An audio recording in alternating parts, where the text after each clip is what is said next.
नमस्कार दोस्तों, स्वागत है आपका डायनामिक्स वाई स्टडीज़ पे। आज हम इस वीडियो के अंदर संविधान के भाग 3, जिसे मूल अधिकार फंडामेंटल राइट्स के नाम से जाना जाता है, के बारे में पढ़ेंगे। भाग 3 के अंदर क्या है, अनुच्छेद 12 से लेकर अनुच्छेद 35 तक आता है। अपन इस वीडियो के अंदर अनुच्छेद 12 और 13 को क्लियर करेंगे कि क्या कहते हैं भारतीय संविधान के अनुच्छेद 12 और 13।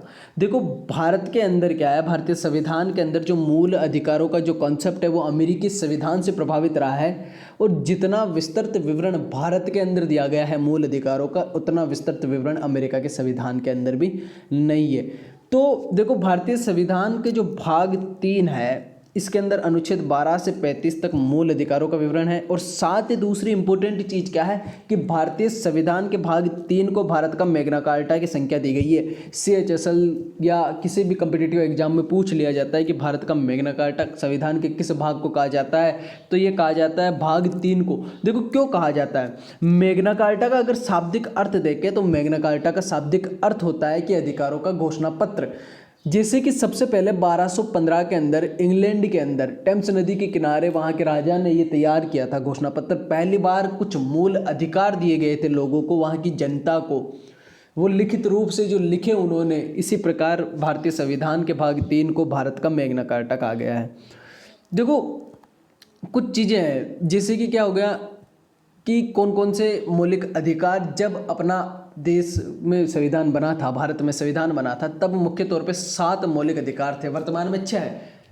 तो पहला तो था समानता का अधिकार, दूसरा स्वतंत्रता का, शोषण के विरुद्ध अधिकार, इसके अलावा धर्म की स्वतंत्रता, संस्कृति और शिक्षा संबंधी अधिकार, संपत्ति का अधिकार और संवैधानिक उपचारों का अधिकार। देखो, संपत्ति का अधिकार वर्तमान में नहीं है, ये जब अपना संविधान बना था मूल रूप से तब ये अधिकार था।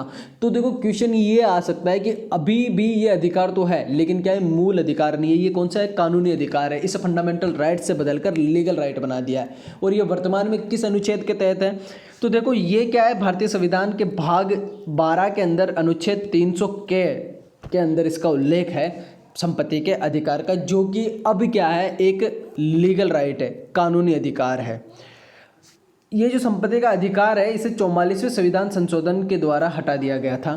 मोरारजी देसाई की सरकार थी उस time, 44th constitutional amendment act के जरिए इसे हटाया गया।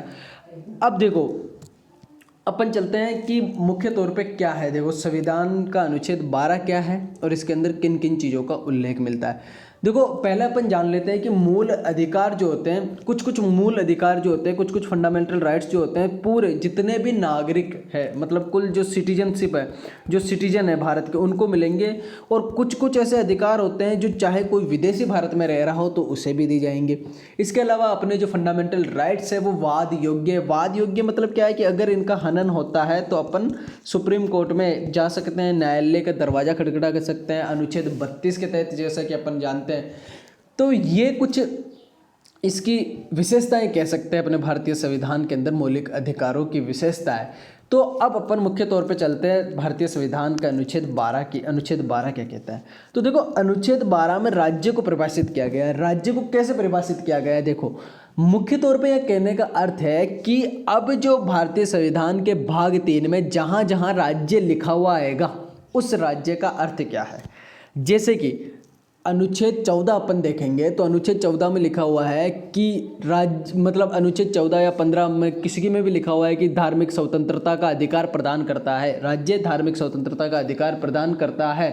तो यहाँ राज्य जो शब्द यूज आया, उस राज्य में क्या क्या है। जैसे कि अपन वैसे तो अपन अनुच्छेद 1 में पढ़ाता है कि भारत राज्यों का संघ है, तो वो राज्यों से अलग यहाँ मुख्य तौर पे भाग 3 के अंदर राज्य शब्द का इस्तेमाल किस लिए किया गया है, तो भाग 3 के लिए राज्य को परिभाषित किया गया है अनुच्छेद 12 के अंदर।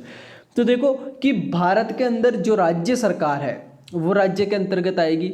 मतलब राज्य सरकार मतलब यहाँ के विधायी अंगों को प्रभावित करने वाली कोई भी सरकार, जैसे राज्य विधानमंडल हो गई।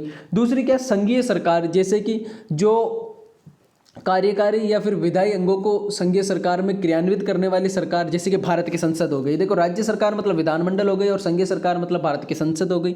इसके अलावा सभी स्थानीय निकाय, जैसे कि नगर पालिका, पंचायत हो गई, जिला बोर्ड, सुधार न्यास हो गया, ये सब, और ये सब भी किसके अंदर आएंगे, राज्य के अंतर्गत ही आएंगे। और इसके अलावा क्या है कि अन्य सभी निकाय जैसे कि चाहे वो वैधानिक हो या गैर संवैधानिक हो, जैसे LIC हो गया, LIC लाइफ इंश्योरेंस वाला हो गया, ONGC हो गया, ऑयल एंड नेचुरल गैस वाला, oil and natural gas corporation वाला हो गया, सेल हो गई, steel authority of India limited हो गया। ये क्या है, चाहे वैधानिक और गैर संवैधानिक, ये भी राज्य के अंतर्गत आएगा। मतलब क्या है कि इनके अंदर भी अगर किसी व्यक्ति के मौलिक अधिकारों का हनन होगा, तो ऐसा नहीं है कि भाई किसी सरकारी जगह पर ही अगर हनन हो रहा है व्यक्ति का मौलिक अधिकारों का, तो ही वो सुप्रीम कोर्ट या फिर उच्च न्यायालय या फिर उच्चतम न्यायालय में जा सकता है। मतलब क्या है कि भारतीय भूभाग के अंदर, चाहे वो राज्य सरकार के अंतर्गत हो, संघीय सरकार के अंतर्गत हो, या फिर किसी स्थानीय निकाय में हो, या फिर कोई संवैधानिक या गैर संवैधानिक प्राधिकरण में भी हो, तो भी अगर वहाँ भी उसके मौलिक अधिकारों का हनन होता है तो भी वो जा सकता है सुप्रीम कोर्ट।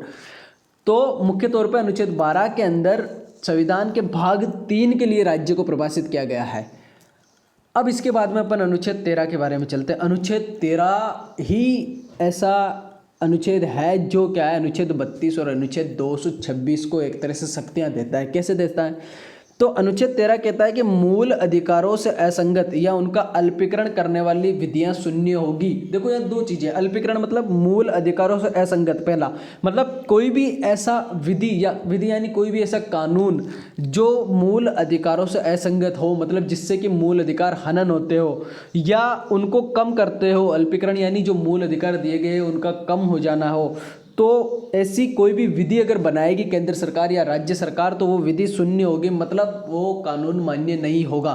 तो अब इसको अच्छे तरीके से समझते हैं क्या है। देखो क्या है, भारतीय संविधान का अनुच्छेद 13 क्या कहता है। देखो इसे क्या कहते हैं, भारतीय संविधान का अनुच्छेद 13.1 कहता है कि अगर आज़ाद भारत से पहले अगर कोई ऐसा कानून बना है जिससे कि व्यक्ति के मौलिक अधिकारों का हनन होगा, तो वो कानून विधि शून्य हो जाएगा, मतलब खारिज कर दिया जाएगा। अनुच्छेद 13.2 कहता है कि अब मतलब भारत आज़ाद होने के बाद में आगामी वर्षों में भी अगर ऐसा कोई कानून बना जिससे कि व्यक्ति के मौलिक अधिकारों का हनन हो रहा है, तो उसे भी विधि शून्य कर दिया जाएगा।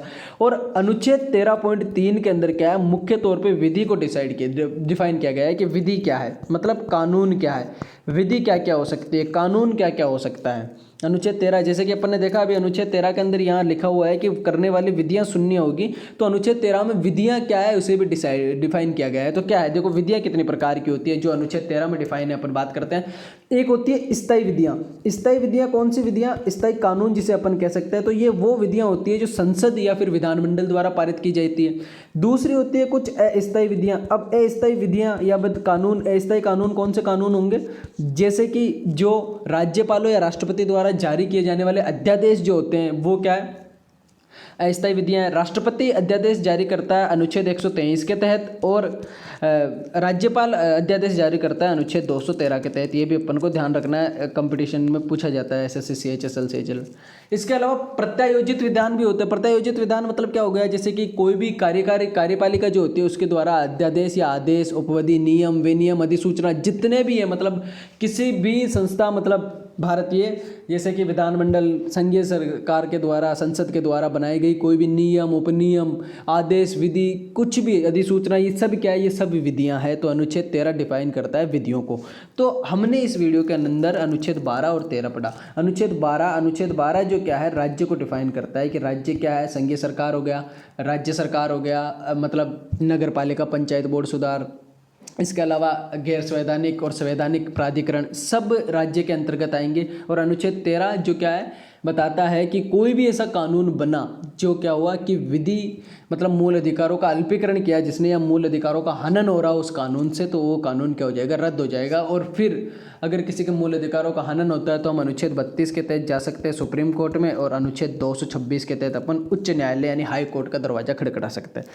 तो इसी के साथ इस वीडियो का यही एंड करते हैं। इस वीडियो से रिलेटेड अगर आपको कोई भी कन्फ्यूजन हो तो आप कमेंट सेक्शन में ज़रूर बताइएगा। जय हिंद, जय भारत।